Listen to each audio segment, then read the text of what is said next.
Welcome, everyone, and thank you for tuning into this month's CompTIA A Plus study group. This study group is focusing on the 1001 and 1002 series tests. And make sure you guys stay tuned till the end of the live stream because after the study group, we're going to do an IT career field Ask Me Anything. So stay tuned because we're going to talk about that and much more coming up.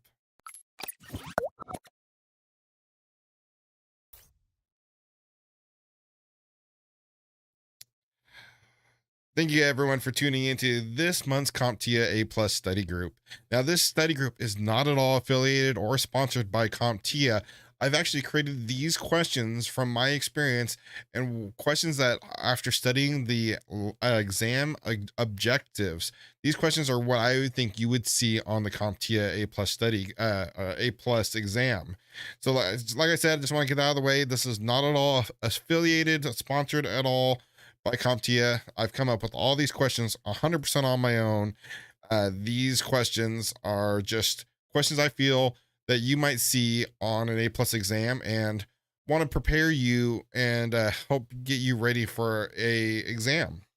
So as we're going to take a couple minutes and let everyone file into the live stream before we get started here. I have a series of questions I'm going to display up on the screen. And when I display these questions, ideally, don't just put A, B, C, or D, actually type out the answer so I know what you guys are talking about. Try to avoid Googling the answer because in an actual exam, you're not going to be able to go Google an answer. It's perfectly acceptable in the IT career field to use Google, but not in an exam environment. So try not to use Google. Try not just to put A, B, C, or D down for the answer. Try to type out the full answer.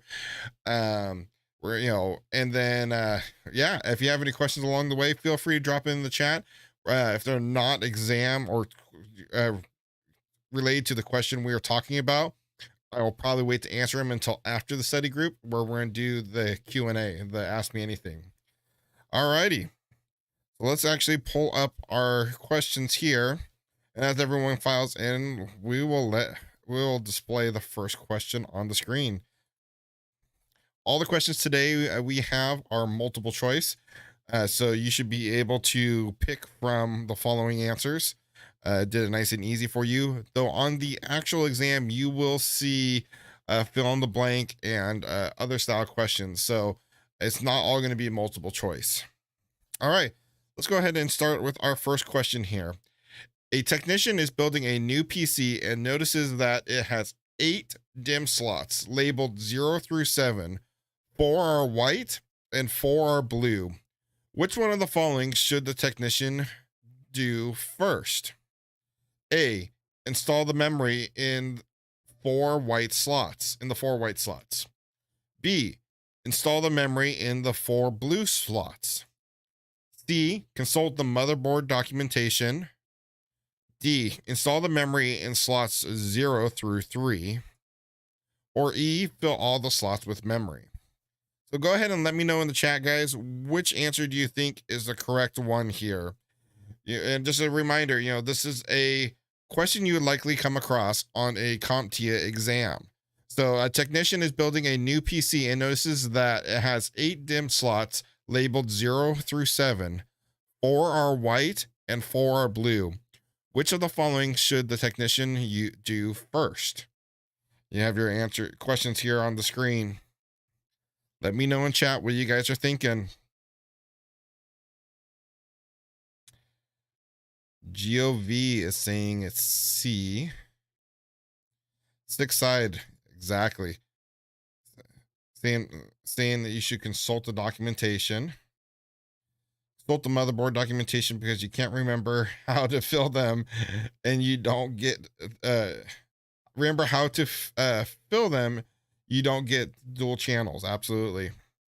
All right, well, let's go ahead and bring up the answer on the screen here. The answer is indeed C, consult the motherboard documentation, because just because these RAM slots are colored a certain way or something you think is normal, there might be a fluke, and it's always best to consult the documentation first. So excellent. For everyone who answered C, you got that question right. Good job. All right, next question here.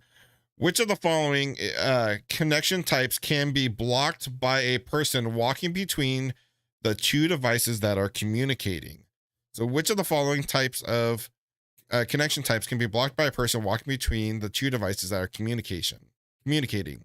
Is it cellular, IR, Wi-Fi, or Bluetooth? So, which one of these communication types can be blocked by someone walking between the two devices? Let me know in the chat, guys, what you think.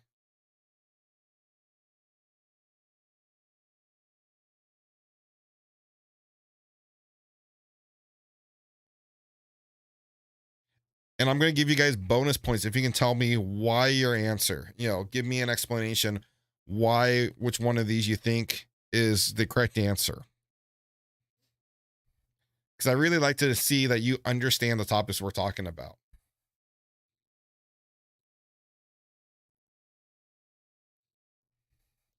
Thick Side says IR requires line of sight. Absolutely. IR stands for infrared. All right. Let's go ahead and pull this up on let's pull up the correct answer. And it is indeed B, IR. Great job, everyone. All right, let's move on to the next question we have here. A user's iPhone will not power on. Which of the following should a technician do first to isolate the problem? So a user's iPhone will not power on. Which of the following should a technician do first to isolate the problem? Should they A, plug the phone into a known good charger, B, remove and reset the battery, C, replace the screen and glass assembly, or D, replace the battery and charge the phone? Which one of these should an iPhone or should a technician do first? Now, just keep in mind there is tons of Android, there's iPhone, there is mobile device covered on the CompTIA A plus exam objectives. So you definitely need to have a good understanding about iPhones and Android devices and like mobile tablets and stuff like that. So what is the first thing the technician should do?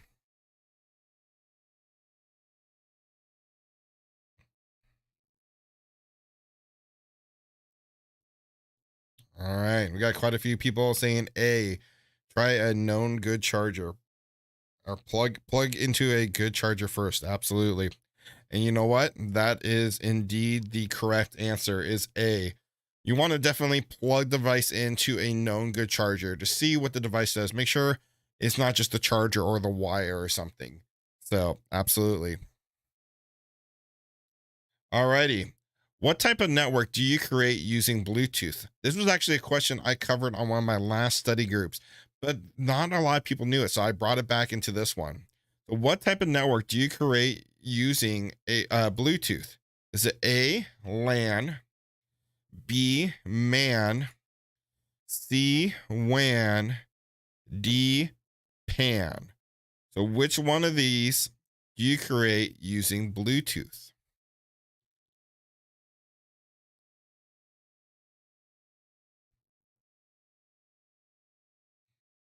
We got quite a few answers coming in. I really like this answer, that six-sided PAN, and he actually described what it is: personal area network. And since I just showed that, indeed the correct answer is PAN, PAN, personal area network. And my little LAN coming in here for the win, where stating that, LAN is a local area network. A MAN is a metropolitan area network. A WAN is obviously a wide area network. And a PAN is a personal area network. Very good there. All right. Let's move on to the next question. We're flying through these. If you guys are just tuning in, welcome. This is this month's study group, CompTIA A plus study group, where we are coming up and studying questions that you'll likely see on a CompTIA A plus exam. This is for the 1001 and 1002 series exams. Alrighty. A technician is installing an additional memory module in a laptop. Which one of the following components should the technician remove to help mitigate the threat of ESD damage to the DIMM? All right. Should they remove the hard drive, battery, CPU, screen, or keyboard? All right. I'm not going to tell you what ESD or DIMM stands for. DIMM stands for. So you have to decide and figure out what needs to be removed here. And hold on, I'm going to remove some spam from the chat here.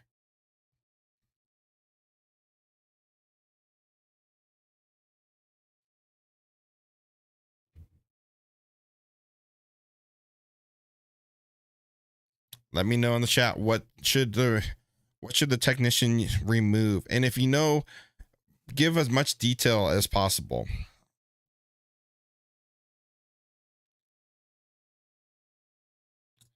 How often do we do these study groups? We try to do these study groups at least once a month.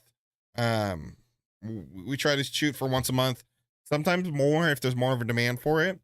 It's been pretty popular lately. So, all right, I think I got rid of the spam chats.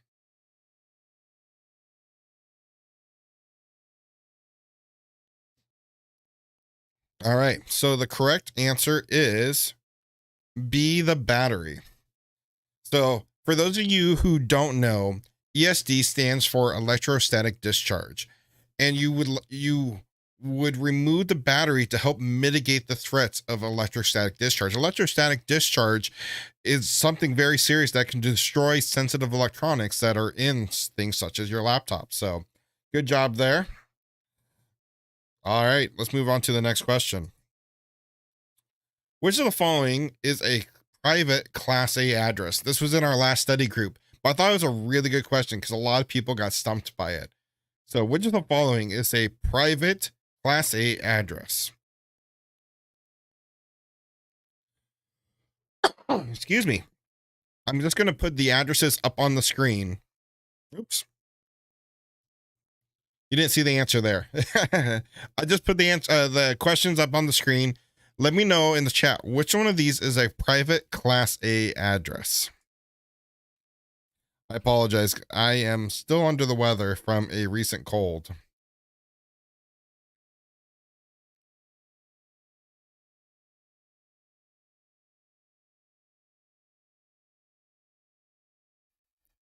Yeah, try not to cheat and look at the answers I just accidentally flashed up there.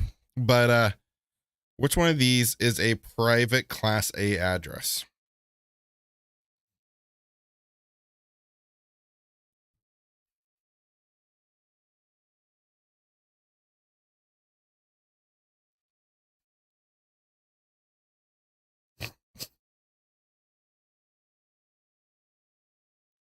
Got a couple answers starting to come in.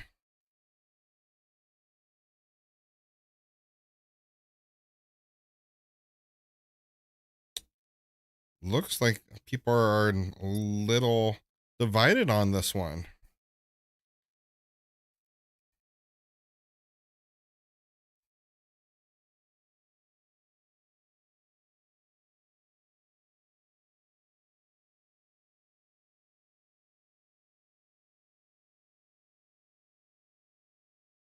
All right, let's go ahead and show the answers once again. But the correct answer is E. So this first one here is not even a private address. That is a public address. All private addresses are going to start with either 192, 172, or 10. So this very first one is a public address. The very next one is a private, the next ones are all private addresses. I'm sorry. B is actually a public address as well. The last three are private. So we have some good explanations and answers in the chat. Yeah. 297 is not even possible. Absolutely. You are correct there. This is not even a possible address. I just kind of threw it in there to screw with you guys. But alrighty. Good job. Let's move on to the next question here. The finance department has hired a new employee who works on payroll data spreadsheets. Which of the following items should the IT department install on the employee's monitor prior to deploying it?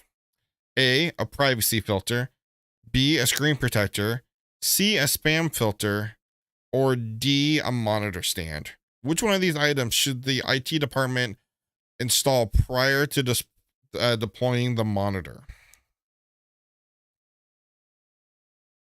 This one I feel like a lot of you are going to get pretty quick here. Fairly easy one.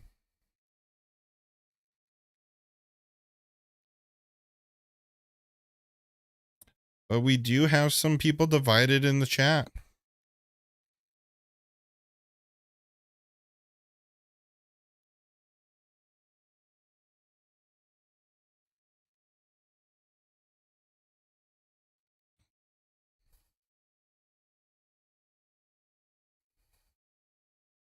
I mean, there is technically multiple answers, but we're looking for the most likely answer here. I can see this argument for a monitor stand, but maybe they don't need a monitor stand. Maybe they have some sort of mount or something.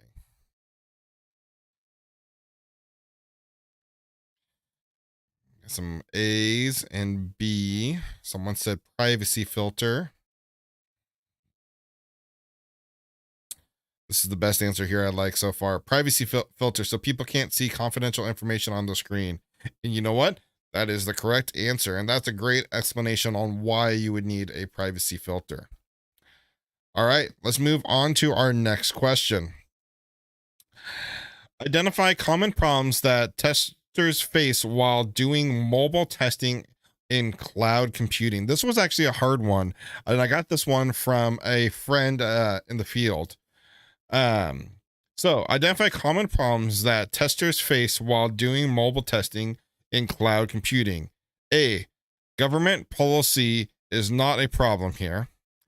B, blackout and low pay are not considered challenge. C, time zone and language barriers do not apply. Or D, internet connectivity issues, lock-in and subscript model. Let me know in the chat.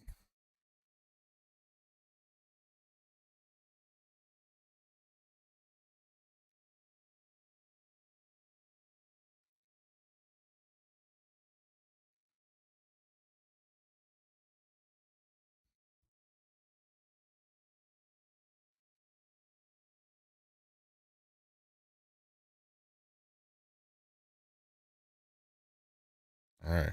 Oops. Sorry, I was taking care of some spammers in the chat.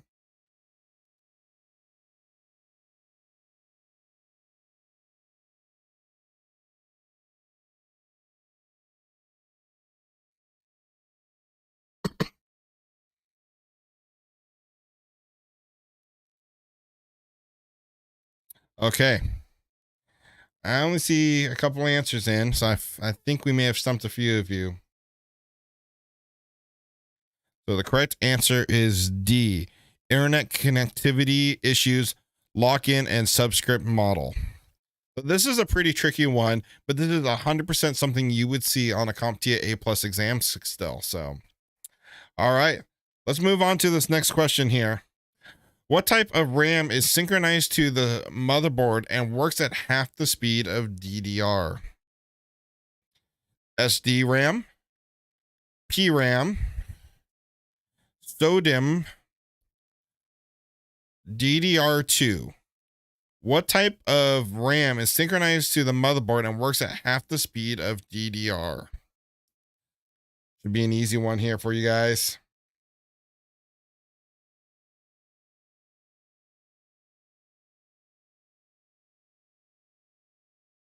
Let me know in the chat. I see actually multiple different answers here. This is another repeat one I put back in because it seemed to stump a few people. And I'm glad I did, because it looks like we've stumped a few more again.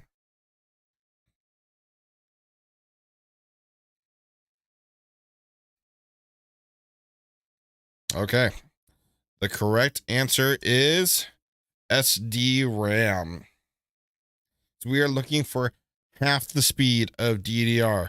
DDR2 is twice as fast as DDR. SD-RAM is half the speed of DDR. SODIMM is a form factor. It's small. I forgot actually what it stands for. It's a small form factor RAM. So there you guys go. All right, let's go ahead and move on to the next question. In CPU cooling, thermal paste is applied to fill in the narrow spaces between the CPU and heatsink, the heatsink and CPU fan, the CPU and cooling pad, or the heatsink and cooling pad. In CPU cooling, thermal paste is applied to fill in the narrow spaces between which of the following? Let me know in the chat, guys, what you guys think.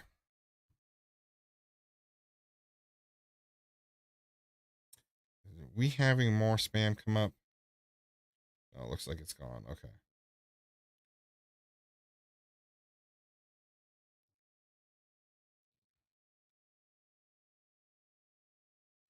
Got a couple different answers here.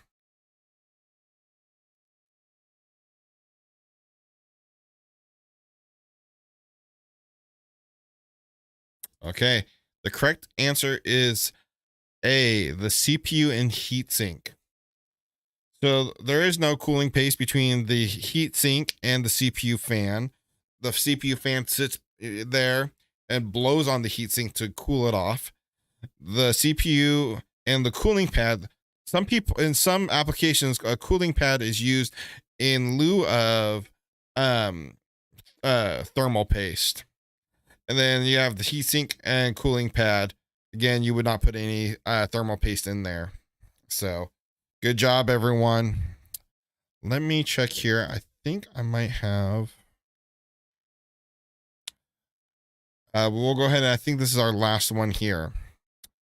So you have built a Cat5e cable using a T6 or 568B pinout. What type of connector did you use?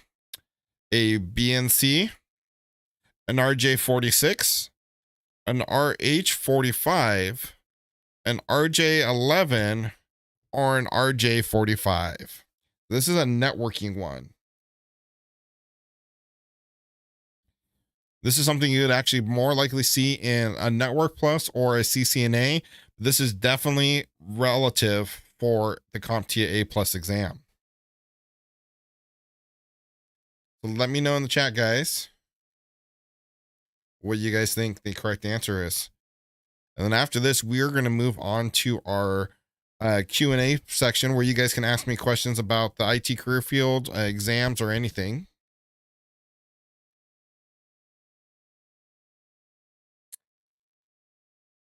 Looks like we got quite a few people putting their answers in.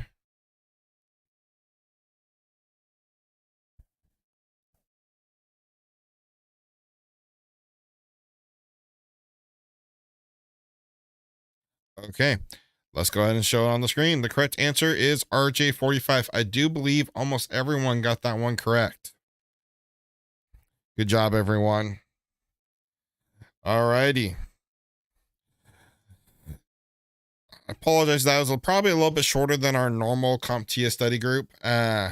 It's been a crazy time, and I wanted to make sure and have, at least some new questions for you guys. So right now we're going to go ahead and move on to more of our question and answer section of the live stream, where if you guys have any questions about the IT career field, make sure and put them in the chat and I will answer them live on the stream. You guys did great. We had quite a few different people tune in, quite a few different answers there. See if I missed any questions here.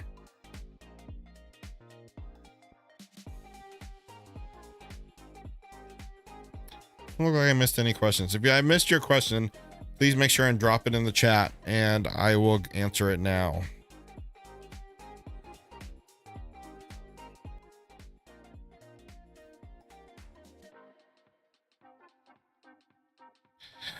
How's everyone doing today? Where is everyone tuning in from?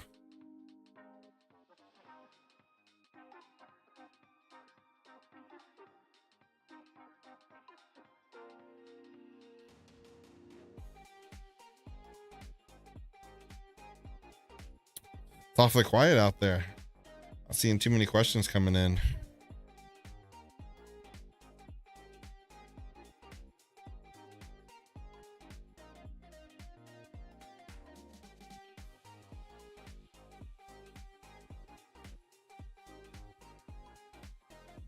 There we go.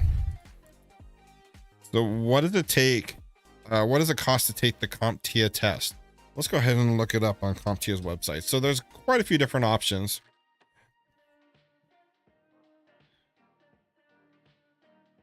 So let's take a look here. I got CompTIA's website here.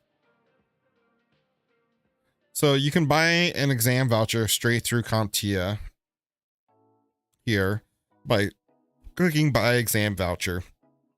Your basic exam voucher, just straight up plain CompTIA A plus exam voucher, it costs $239 to take the exam. And some of you might say, well, that's really expensive, but there are different options. If you have a student ID, CompTIA does offer, not student ID, but a student email address, CompTIA does offer voucher discounts. So let's take a look here.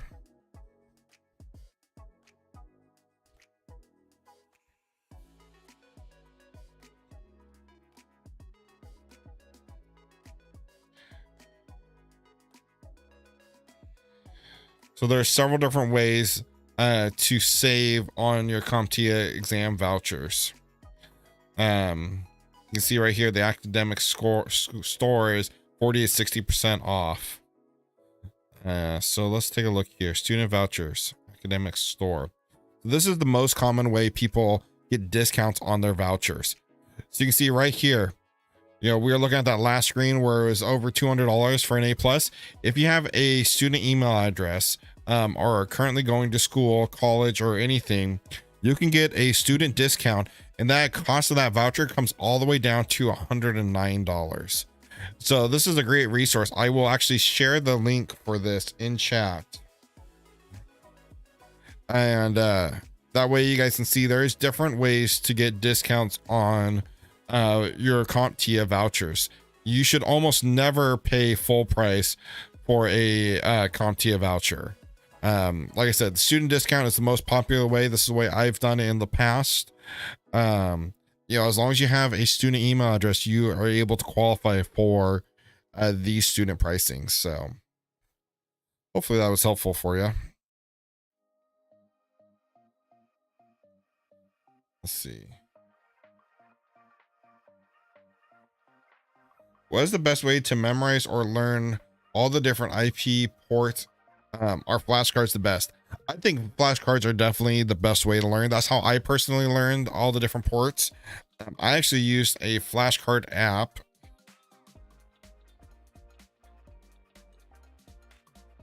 Let's see if I can pull it up here.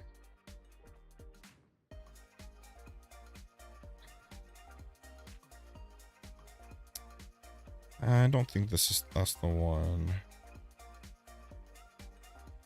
Yep, this is what I used. So this is the app I used to make flashcards to study all the different like port numbers and stuff out there. I was lucky enough when I was studying, I used CompTIA, not CompTIA, CBT Nuggets, and part of your subscription gives you access to pre-made flashcards. So it's really cool, and it uses a special type of learning style where if you don't get the answer correct, it will show that flashcard more often until you actually do get it correct, and then it, you know, it doesn't show it as often. So it's a really great program to use. So absolutely. All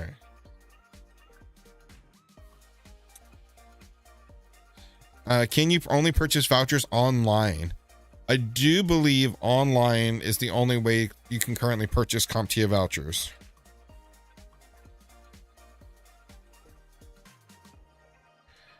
Let's take a look here.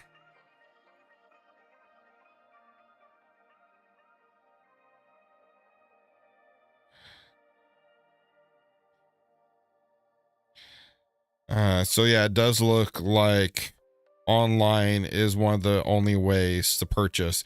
I mean, you can contact CompTIA and pay via PayPal and stuff like that. But yeah, if you're interested in purchasing a CompTIA voucher, this is probably a good resource for you right here. I just dropped it in chat. Check this page out, and it shows you all the different ways to buy. Oops.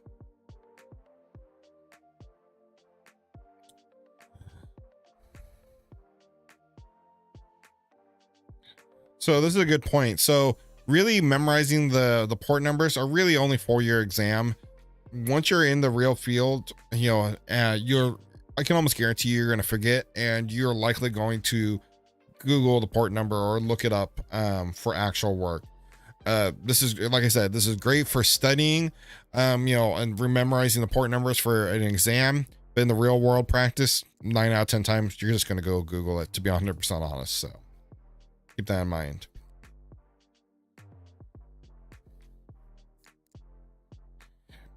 This is a good point. So we're talking about having a student email address to get a discount on CompTIA exams. A lot of your community colleges, you can get a student email address for free. I still have a student email address from my community college years ago, and I hope they don't take it away from me now I'm saying this.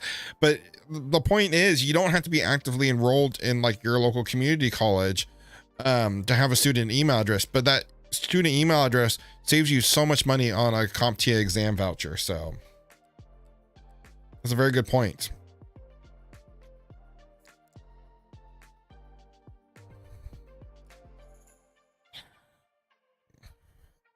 I think one of my 32 operating files is missing. Should I reinstall operating system or attempt to insert the missing file? I would absolutely just reinstall your operating system. If one of your operating files is missing, absolutely just completely reinstall your operating system at that point. It's so much cleaner. By the way, don't forget to give the stream a thumbs up if you're here. Really helps it get found.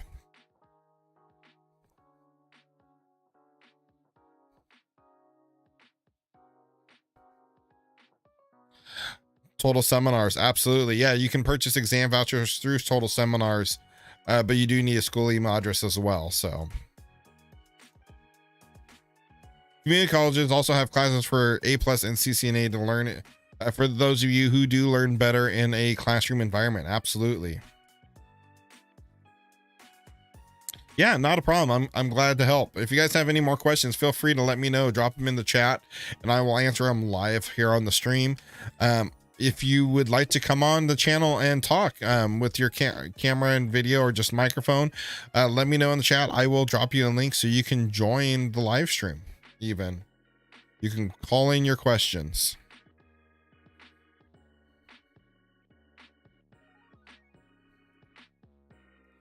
You do a repair on the OS if one is missing. Yeah, you could definitely try to do you know, use the built-in repair utility. I'm assuming, you know, it wasn't specified. I'm assuming we were talking about Windows here, but it wasn't technically specified. But I'd try to use the built-in repair utility first, especially if you have sensitive files that you need to access or risk losing. You could definitely try to do that. So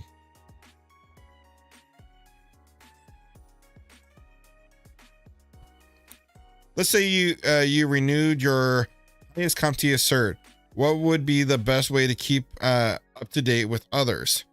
So CompTIA has got this wonderful program where, say you go out today and pass your A+ exam, you have that certification for three years from the date of passing your exam. So say about a year down the road, I decide I want to go take the Security Plus.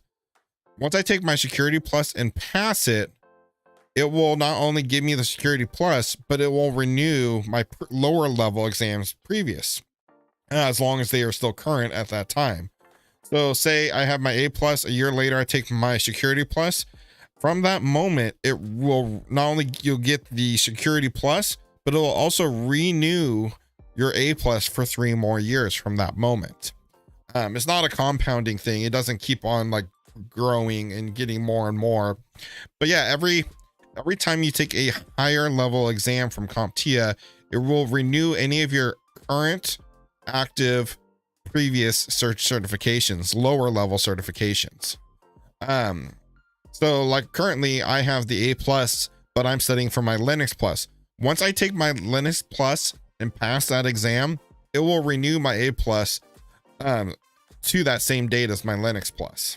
So, and then say down the road I want to take a higher level exam, that will once again renew all my lower level certifications. So that's really the best way to do it. If you like having all those certifications and all those keeping all those current, just keep on taking next level certifications.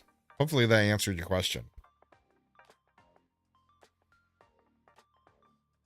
So you were using a Linux subsystem for Windows. What is the proper format to create users? I'm sorry, new question. On a Linux subsystem for users, what is a proper format to create users names that tried 3 times? Won't take my Windows username trying to install Ubuntu. So if I understand this correct, you have Linux subsystems for Windows and you want to create a user. I don't think I have, let me double check here on my computer. If I have it still set up, I will actually just fire up my Linux here, and I don't. Fred. Okay. Sorry, I removed it from this machine because this is my streaming machine. It's hard to describe without showing you. There's several different tutorials on the YouTube on how to do this. But there's several, to create users in Linux. It is fairly easy and straightforward. I just don't have the means here on this machine to walk you through it. I used to have Linux subsystems for Windows installed on this computer, but I don't anymore. So sorry, I can't. It's not something I could quite quickly answer on the stream.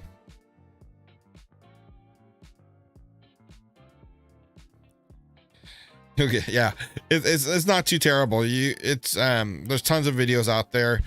I mean, you could even check out my Windows, my Linux video I did put out, and I think I even covered creating a user account in that video, but I can't say for sure. So I did actually do a Linux video, learning Linux and using subsystems for Windows, Linux subsystems for Windows. Again, sorry if my voice is not that great. I'm just getting over a cold. Thank you. I appreciate that. I really enjoy this, doing this, helping you guys out. My goal is to help as many people advance their careers or get started in the IT field. So this is what I'm here to do. Next week, we are going to be putting out, if you guys caught part 1 of our last interview, we're going to be putting part 2 out probably Tuesday or Wednesday, probably Wednesday. And we're going to be talking about more resume tips, how to build your resume and stuff like that. It's going to be really cool. I'm going to be editing that today. If you are a member of our Patreon, though, you'll get to see that early. You will likely to get to see that tomorrow if you're a member over on our Patreon, because Patreon members get early access to all of our videos release. So you've been using computers since the Commodore 64. That is awesome. I've actually never, I think the oldest computer I had officially was a IBM. It had a Pentium 133 processor in it. I did have a home built MS, no, it was just a DOS machine, but I was so young I hardly used it. I remember I had a few games on it, but anywho. Can you explain the ITIL 4? Can't get any proper simple explanations beyond the marketing. Um, I can't, to be honest with you. I don't know it very well. ITIL 4. I just suggest go on and do some research for it. It is beyond it, or it is marketing.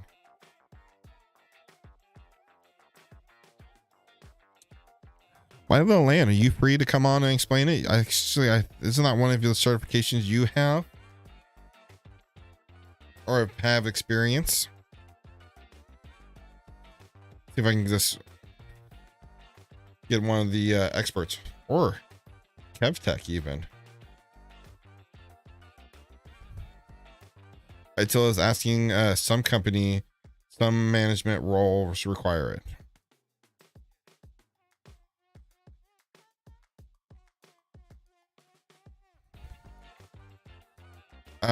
Where I learned to program, self-taught, know basic workings on C and C sharp.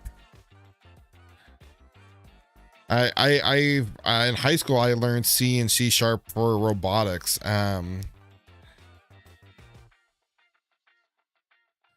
trying to decide if you're asking if you want to know where to learn that, or if you're telling me that you learned it on your Commodore 64. Sorry.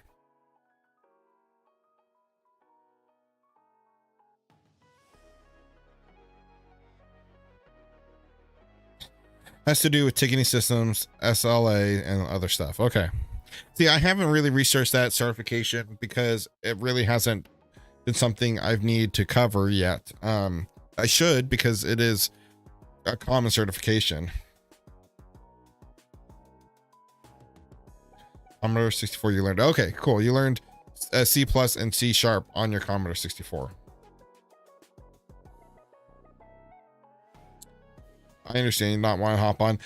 Basically, it's a bunch of general best practices that are used as a framework for managing IT.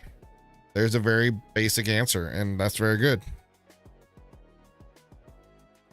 See, and that's what I love about this community we've started building, is if I don't have the answer, there's a good chance someone in chat or someone even our Discord has the correct answer. So that's one great thing that we've done here. We started to build. So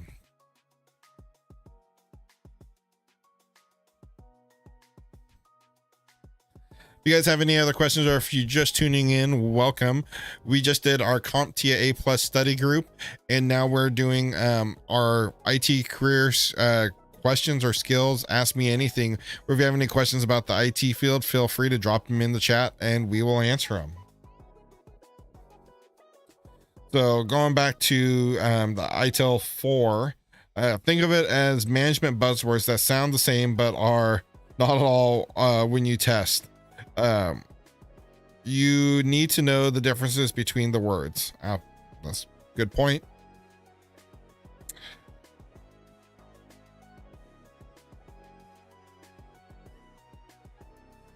Man, the spam bots are out today. Sorry, had to remove them once again.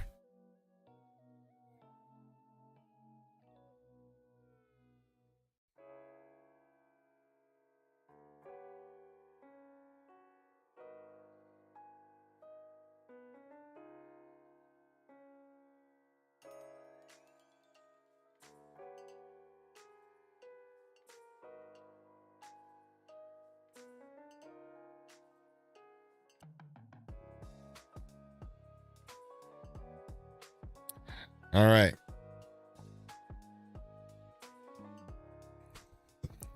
This camera not in focus.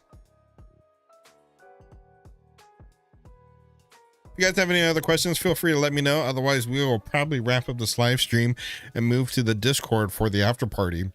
After every live stream, we do a little after party where in the voice channel of the Discord, where you can hop on and a little bit more low-key, relaxed, no censors, we just kind of chat about anything tech related or what's going on in the world, and it's a lot of fun. So if you're not a member of our Discord, link is down in the description.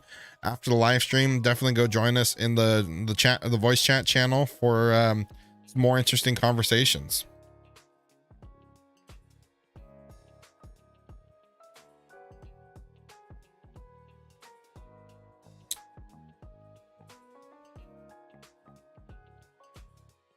I'm not seeing too many more questions come through.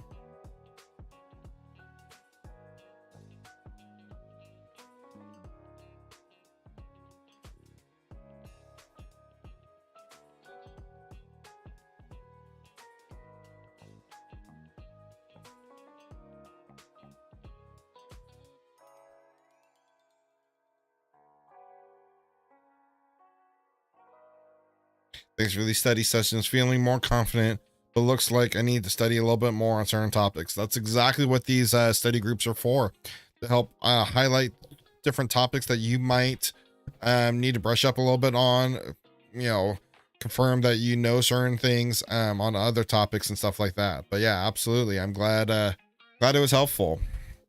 If you there's tons of great resources out there for the CompTIA A plus. Professor Messer here on YouTube, it's a great free resource. There's tons of e-learning platforms out there. CBT Nuggets, Pluralsight, IT Pro TV, INE. I have tons of different resources linked down in the description. Definitely go down there and check it out. All right, if I don't see any more questions here, I think we're going to wrap up this live stream and move over to Discord.